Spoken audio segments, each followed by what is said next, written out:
Good morning, good afternoon, and good evening, folks.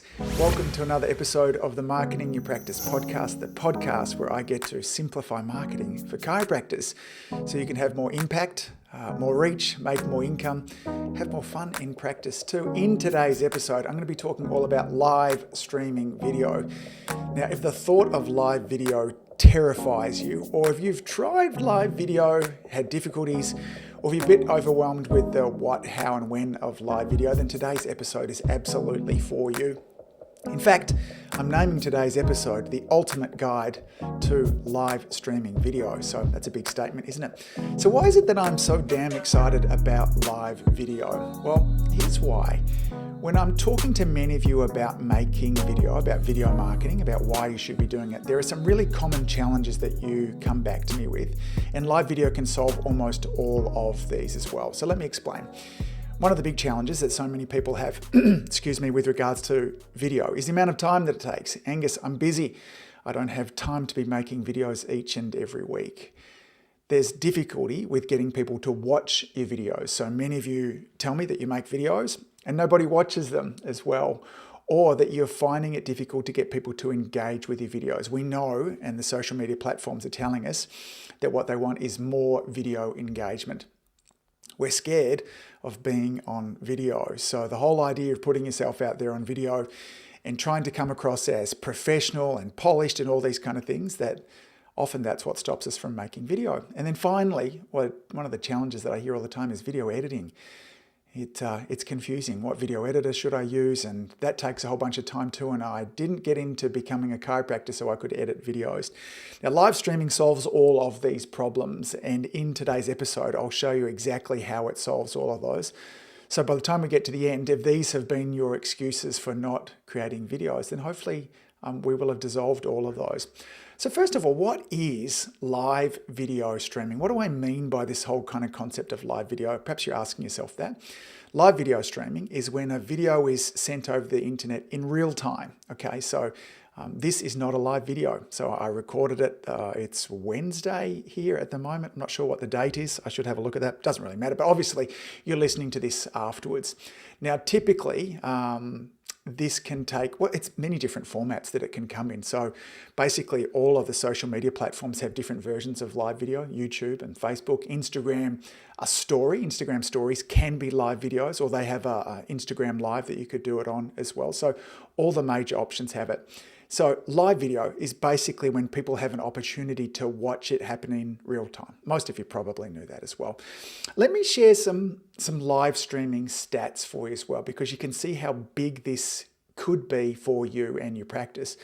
Remember the game anyway. Sometimes we've got to take a step back. The marketing game that I'm talking about, the whole premise of why we're doing all of this is that the more people in your community who know you, like you, and trust you, the busier your practice will be. So therefore, we want to, whenever I'm looking at any marketing tactic, I ask myself, will this have more people know me, like me, and trust me? Will the juice be worth the squeeze, so to speak? Now, here's the interesting thing. Live video content gets on average 27% more watch time than pre-recorded videos. So if you're wanting more people to watch your videos, remember that was one of the challenges that many of you had, that I make a video and no one really watches it, or they don't watch much of my videos. When we do a live video, people watch it for longer, and not just a little bit longer, 27% more as well. Engagement seems to be the holy grail across the platforms, whether it be YouTube or LinkedIn, Facebook or Instagram, as they're all looking for engagement. Facebook live videos in particular get 6 times more engagement than standard videos. This gives us an opportunity here to be creating relationships. Engagement means people liking the video, sharing the video, interacting with you in some way. And remember, when we're looking at social media in general, we want to think about 2 things. We want to be building relationships and we want to be adding value. Part of building relationships is it being a 2-way conversation. And live videos in particular allow that in a way that pre-recorded videos, just don't. Here's what's interesting. 82% of people when surveyed actually prefer to see live videos from a brand than standard posts. So they'd much rather have a live video from you than an image post. a carousel, any of those kind of things. So your patients, your community is wanting live video from you. That in itself should be enough of a reason for you to be really, really considering live videos as well. From February to March, the number of Facebook live video viewers increased 50%. So more and more people are getting used to watching live video. They're wanting live video. It's becoming part of their social media feeds as well. Now, here's an interesting stat as well. We'll talk about this as we dive a little bit further into it. 67% of viewers, when they're asked about what is the most important thing about a live video that'll have you either watch it or not watch it, the number one thing they were talking about, the number one factor is actually video quality. Now, here's important because when I first read this, I needed to dive in. It's not the quality of what you're saying. It's not the quality of the background, any of those kind of things. They mean the internet quality. So does it drop in and out? Is the sound consistent? Is it buffering? Is there those kind of things? So if you're going to be doing live video, we'll talk a little bit about the requirements going forwards. We need to make sure the live streaming quality is really good. Now, many of us have access. Australia is getting better with this. We used to have terrible internet, but the broadband is getting around to most of us. And love it or hate it, 5G will solve a lot of these problems for us because the internet speed of 5G is extraordinary. We're going to talk about that in a moment there too, okay? So if you're thinking about doing live video there too, that's one thing we really need to consider. Here's the other thing I really like about live video. When we talk to, or I'm asked the question, what do I need to be making live videos? Well, basically, your phone is enough. You have a little television studio inside of your phone and you can live stream from your phone across all of the major platforms. So again, Facebook, Instagram, you name it, that's all you need. So if you've got good internet, which I'll get into the specifics about in a moment, you can live stream. Now, you can certainly live stream from your computer, provided that there's a camera there. Your web camera will be enough as well. Now, there's lots of fancy software out there that can add higher production value, but it can be confusing and it's flat out not necessary for you at all. So again, all you need is your phone and good internet. Now, the internet issue can confuse people when we're seeing advertisements from our internet companies, whether it be on television or on the back of a bus. Most of us are really obsessed with download speed. So that's how quickly can we watch a video? How quickly can I download music? Particularly when we're wanting to be watching Netflix, we've got our kids around the house all on their devices. What's important is download. However, when it comes to live video, it's not download is irrelevant because what we're actually doing is we're uploading our information up onto the internet. And so upload is really important. Now, many internet providers sacrifice upload because most of us don't really need it. But if we're doing live video, you do need to make sure the upload speeds are good. So what does good mean? My favorite app for testing this is called Speed Test. So if you do a search, you'll find Speed Test. There's many different speed test apps. Or if you go to speedtest.net on your web browser, then that'll actually test your internet speed for you. It'll test your download speeds. Remember, we're not interested in what our download speeds are. We're interested in our upload speeds. Now, your upload speed needs to be probably a little more than 5 megabits per second. In fact, anything above 5, and you're going to be able to stream a video of reasonable quality. Now, the higher it is above that, the better it'll be. I tested mine just before doing this, and my current upload speed is at 18.9 megabits per second. So this would allow me to stream really high quality video. Now, when you're thinking about this and testing this, for those of you that might be streaming a video, whether you be at home and or at the practice, make sure you turn off anything else that might be currently using internet. Tell the other people, the staff I'm about to do, other people at practice, your staff for instance, or at home, hey listen, I'm about to do a live video. Can you minimize all usage at the moment? And that'll help to improve the type of results that you'll get. Perhaps close any other apps, sometimes in the background. So for instance, on my computer, I use Dropbox to sync and back up. Now that's constantly uploading data back up there as it's backing up my computer. So when I'm doing live videos, like with my coaching clients each and every week, I make sure I turn off Dropbox. So again, let me just summarize. In order the things that you need to stream, basically you need a phone and or a computer and internet. You need to check your upload speed that it's north of, better than at least 5 megabits per second. So what kind of content should you be sharing? Maybe that's the next question that you're beginning to ask yourself. Well, we would basically share the same kind of content that we would in a pre-recorded video. Interviews can be fantastic. I like interviews for a couple of reasons. One, it takes a lot of pressure off us because we're somebody else that we're having a conversation with. Now, we could do an interview in one of two ways. We could do an interview where you and the guest were in the same room, but a live video also allows you to interview people from the other side of town, the other side of the state, the other side of the country, or the other side of the world, that you can have conversations. And if you're speaking with somebody basically that's going to be of interest for your patients, it's going to help to solve problems for them and add value to them. Now, the other thing about doing an interview that can be really great is they can also be a really great joint venture. So if you were to choose another practitioner in town, let's just say that you would choose a yoga instructor, Pilates instructor, maybe a naturopath, and you would do a live video together, you could get them to invite their audience. We'll talk about that a little bit later on, and you have your audience, and it starts to become a joint promotion. So their audience gets to see how cool and wonderful you are, and your audience gets to see how cool and wonderful they are. So interviews, regardless of whether you're doing live video or not, are a really fantastic thing to be doing. Breaking news is perfect for live video. It has the feel and the vibe that just matches so wonderfully. So here in Australia, and for many of you at the moment, we're in a constant state of flux about whether we're open, closed, borders open, closed, masks on, off. And if we're wanting to be regularly updating our patients, then live video is a really great way to do that. So we can let them know what's happening in real time. It's good for administrative purposes. Are there changes happening? Maybe there's some roadworks out the front of your practice. You want to let people know that the parking is a bit difficult at the moment.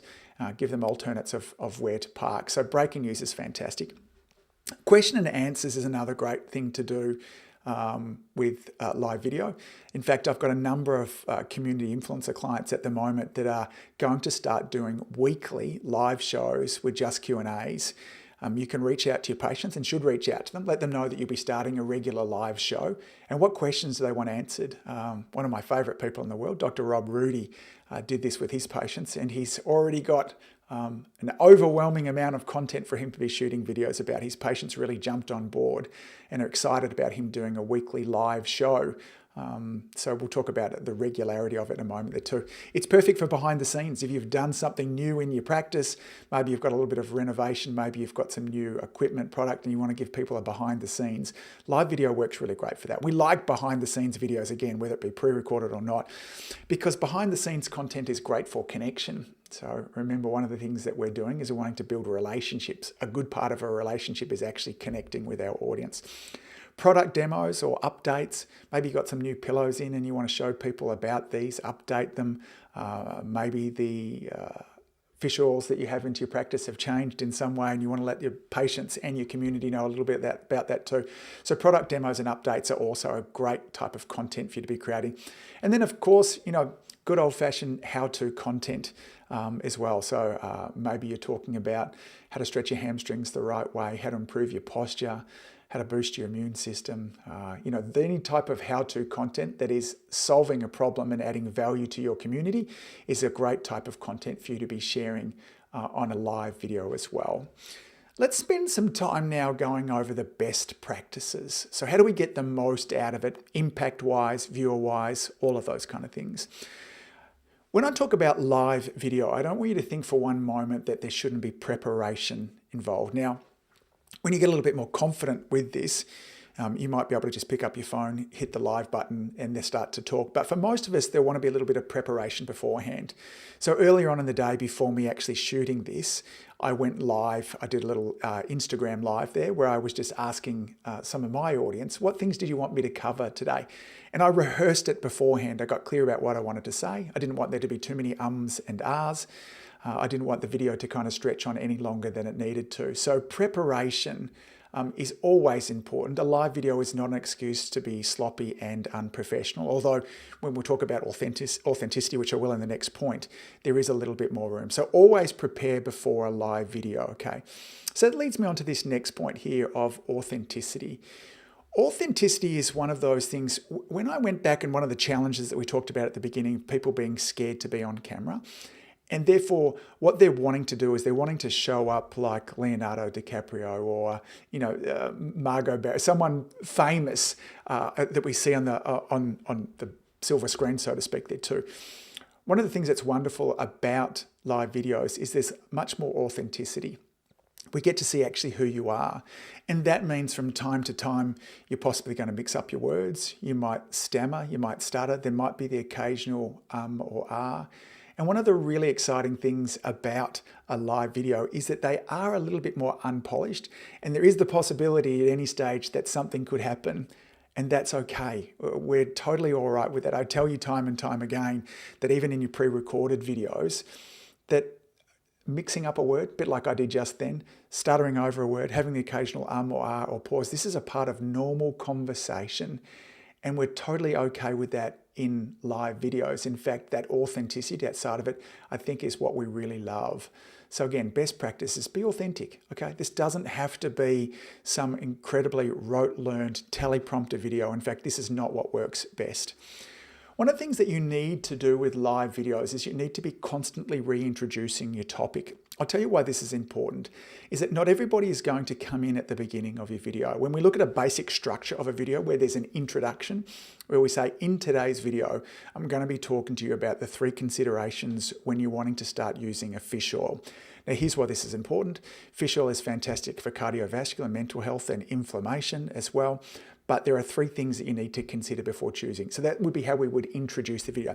Now, if somebody happens to come in halfway through your video, they don't know what you're talking about, and there might not be context to what you're saying. And so therefore, when I'm doing a live video, I'm constantly reintroducing the topic. So it might be, I get to the end of point 1 and I might say something like this. If you're just joining me in today's video, we're talking about the 3 considerations when choosing a fish oil.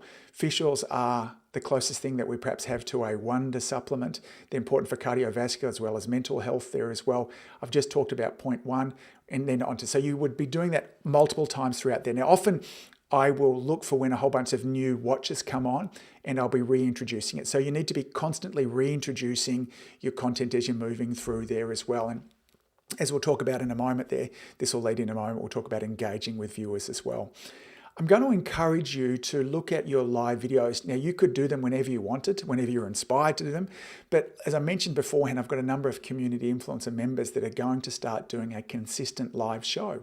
So they're choosing a day of the week and a time, and for instance, whether it be 7 a.m. on a Wednesday morning, that's going to be their live show. Now, they're doing that consistency helps to build trust. It tells your audience that you're serious about showing up week after week. This is an important factor. One of the reasons that many of us don't get results with our social media is that it's either boom or bust. We're there for a month posting multiple times a week and then we disappear and then we come back and then we disappear. Now, what that does is subconsciously that creates distrust in your audience. They know that you're not committed to showing up. So pick a time and a date. Now, this allows you to, onto this next point here, this really allows you to promote your show before going live. You can set up your show on both Instagram, Facebook, across the platforms, and you can get a link in advance and you can be telling your audience, hey, Wednesday morning at 7 a.m., I'm going live. You can click this link here to get a reminder. Facebook allows you to do all of those kind of things. And so it prepares them, lets them know what you're going to be talking about. You'd want to write a nice, encouraging email that talks a lot about the benefits of why they should turn up, maybe a little bit of curiosity of what you're going to be talking about. So be promoting your show. And maybe what you want to do is be putting out some other videos or posts beforehand, letting people know, hey, that later on in the week, we're talking all about fish oil. It's a wonder supplement there as well. I'm going to be talking to you about the 3 mistakes that I see people, or 3 considerations when choosing a fish oil. Make sure you're there. So you want to be promoting before you actually go live. This is an important thing to do. Think about the right spot for you to film. Again, when I talk about backgrounds of where to film, make sure that your background isn't distracting, make sure that it isn't boring, make sure it's on brand. For most of us, what that simply means is shooting the video in your practice. Okay, I have built a brand feel in around my studio where I am now. It's recognizable as you're thumbing your way through the social media feeds when you're seeing one of the mini clips there, if you're watching the video version of this too, but it starts to create that kind of predictability. So think about where you're actually going to be shooting your videos. Don't make it too distracting. Make sure there's no background noises. Make sure that you've got good sound and make sure that you've got good light. These are all important things. You must engage with your viewers as well. When you see people come on, we talked about constantly reintroducing what the topic is. engage with them, say hi to them, ask them questions, checking in as simple as where they're from, letting them know if they have any questions. If someone comes on and says hi, then just acknowledge, hey, I can see that you're out there, Danielle, great to see you. Thank you for joining me for the show here today. This is an important thing to do as well. So we must be engaging. Remember, what Facebook wants is to engage. So as a part of preparing for your live stream, preparing in advance some questions that you might want to ask. Again, if we go back to this theme of fish oils, there you go. There's a little blank mind just had through there as well. And I will purposely leave this in the podcast. I don't think any of you will turn off because I just had that started there.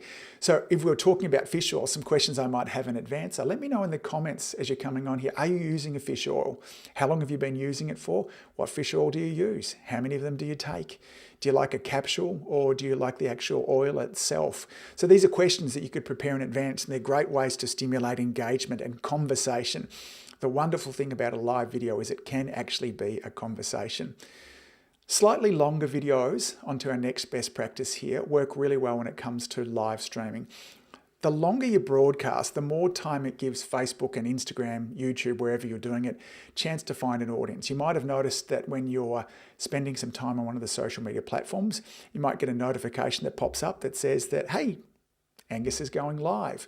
What Facebook is doing, or Instagram, any other platforms, is it's looking for an audience. It's notifying all the people that might be interested that you're going live. So we need to give ourselves some time to do that. While there's definitely a place for 30-second Instagram reels, less than 1 minute videos, our live videos, you probably want to be more than 3 minutes, and it's okay for them to be in that 5 to 10 minute range. Many times even longer. In fact, Facebook will let you go up to 8 hours if you're doing it from your desktop, and up to 4 hours when you're on your phone there too. So it's okay for your live videos to be a little longer. They will be because you'll be interacting with your audience, and they will be because you'll be constantly reintroducing your topic as well. As with any video, you should never start a video without having a really clear call to action in mind. What do I want my audience to do at the end? Do I want to invite them into the practice? Do I want them to share the video with a loved one? If you've just done your video about your fish oils, then maybe at the end of it, your call to action could be, hey, listen, if you've got a friend or a family member who needs to hear this message, who you've been trying to encourage to take fish oils, who maybe has some inflammatory or mental health and or cardiovascular problems, please tag them underneath here or share this video. Be sure to get clear in advance of what your call to action is. When I'm preparing a video, there are two things I really focus on. My introduction, getting really clear on what that is. So as soon as I start, I'm not stammering or stuttering at that point. There's no ums or ahs at the beginning. I start off with enthusiasm and excitement. And the other thing I really rehearse beforehand is, what is my call to action? When we get to the end of a video and we get a bit awkward when we're wanting to invite our audience to do something next, that really comes across in our body language, our tone of voice. So get really clear on what your call to action is. The best practice also, at the end of your video, you should be promoting next week's video, letting them know what you're talking about. Next week, we're talking all about magnesium, the benefits of magnesium. I'm going to talk about who should be taking magnesium as well. If you're somebody that's having immune issues, feeling incredibly stressed, cramps, having difficulty at sleeping at night, I will be talking to you next week about how you can use magnesium to help each of those. Next Wednesday, 7 a.m, I'll be back here. If you've got friends and family that need to see us, make sure you let them know about that video also. So always be promoting the video next week as well. So you'll be doing it with your email out to your patients. You'll be doing another post, but at the end of that video. Be sure to test everything before going live.